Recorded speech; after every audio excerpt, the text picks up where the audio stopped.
A block of mass 10 kg rest on a horizontal floor, the acceleration due to gravity हमको 9.81 दिया हुआ है। The coefficient of static friction between the floor and the block, यहाँ पे floor और block के बीच में हमको म्यू दिया हुआ है और वो कितना दिया हुआ है 0.2 दिया हुआ है। ए horizontal force is 10 Newton is applied, 10 Newton का हॉरिजॉन्टल फोर्स दिया हुआ है block shown in figure. The magnitude of force of friction on the block यहाँ पे हमको निकालना है। ठीक है, तो सबसे पहले क्या बनाते हैं, इसका फ्री बॉडी डायग्राम बनाते हैं।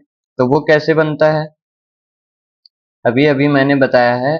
सबसे पहले क्या लगाते हैं, वेट लगाते हैं। तो वेट लगाएंगे तो वेट क्या आ जाएगा, ऐसे आएगा और वो क्या हो जाएगा 10 इंटू 9.81। ठीक है, और यहाँ पे क्या लगेगा, नॉर्मल फोर्स लगेगा। तो नॉर्मल फोर्स कैसे लगता है, normal force equal and opposite लगेगा, उसको हमने दे दिया नेम N1 दे दिया। यहाँ पे हमारे पास फोर्स लग रहा है 10 न्यूटन का। तो यहाँ से क्या देख रहे हो कि जो भी ब्लॉक है वो किधर मूव करने की कोशिश करेगा, अगर करेगा तो वो इधर मूव करने की कोशिश करेगा। तो अगर इधर मूव करने की कोशिश करेगा तो हमारा फ्रिक्शन किधर लगेगा, इसके अपोजिट लगेगा, यानी कि हमारा F इधर लगेगा। तो अब हमारे पास summation Fx is equal to क्या आ गया 0 और summation Fy is equal to क्या आ गया 0।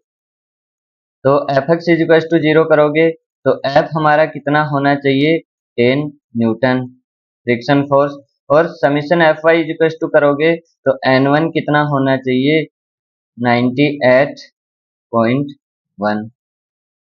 ठीक है, अब हमको क्या पता है कि हमारा F मैक्स कितना हो सकता है, F मैक्स हो सकता है म्यू N1। तो उसको आप मल्टीप्लाई करोगे तो 0.2 इंटू 98.1 और वो कितना आ जाएगा, मल्टीप्लाई करो 98.1 इंटू 0.2, जब आप मल्टीप्लाई करोगे तो वो आ जाएगा 19.62। ठीक है, अब हमको तीन कंडीशन पता है कि हमारे पास क्या है, अगर F हमारा लेस देन है F मैक्स से,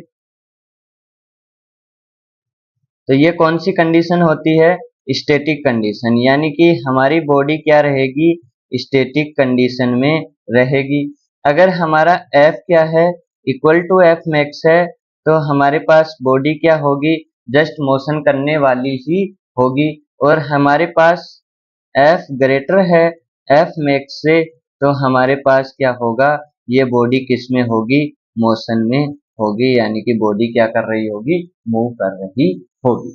ठीक है, अब इस वाली कंडीशन को ध्यान से समझो। ये कंडीशन क्या बोलती है कि आपका F क्या है, लेस देन है F मैक्स से, यानी कि हमको क्या पता है, ध्यान से देखना, ये जो ब्लॉक था इस पे क्या लग रहा था, फ्रिक्शन फोर्स लग रहा था।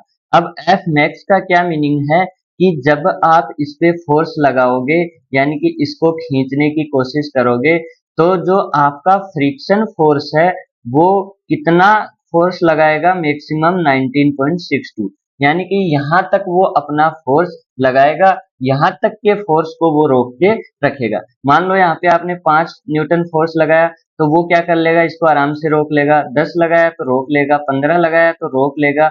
लेकिन जब आप 20 न्यूटन फोर्स लगाओगे तो ये इस ब्लॉक को अब रोक नहीं पाएगा, यानी कि अब ब्लॉक क्या करने लग जाएगा, मूव करने लग जाएगा।